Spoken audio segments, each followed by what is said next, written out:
Pada tahun 1990,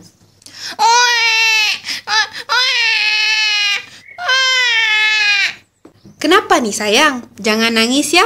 Mari mak nyanyikan lagu. Tepuk amai-amai, belalang kupu-kupu.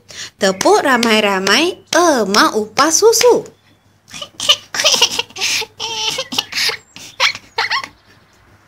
Pandai anak mak. Main elok-elok Emak ada banyak kerja nak selesaikan. emak bekerja keras untuk menampung hidup mereka anak beranak. Pada masa yang sama, dia mengumpul wang untuk menghantar Hafiz ke sekolah. Hafiz membesar sebagai anak yang pandai dan rajin belajar.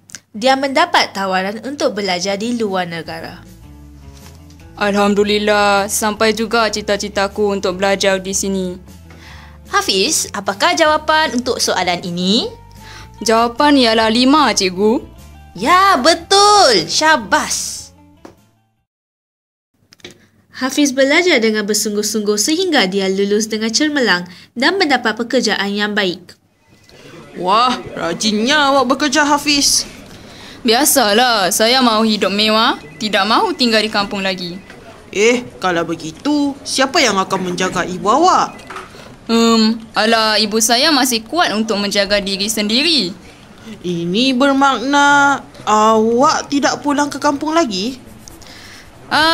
Malaslah saya mahu fikir tentang itu. Sudah. Mari kita sambung buat kerja.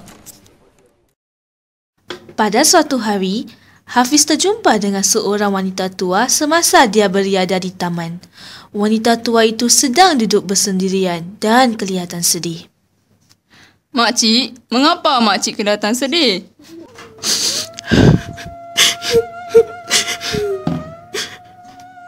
Makcik, janganlah menangis. Cuba cerita dengan saya tentang masalah makcik. Makcik sedih sangat.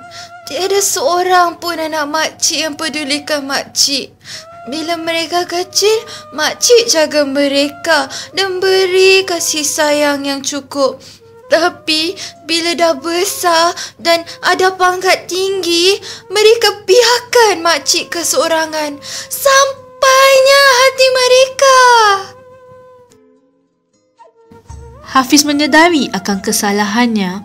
Dia telah mengabaikan ibunya setelah ibunya membesarkannya dengan sempurna. Berdosanya aku buat ibu begitu. Kesian ibu.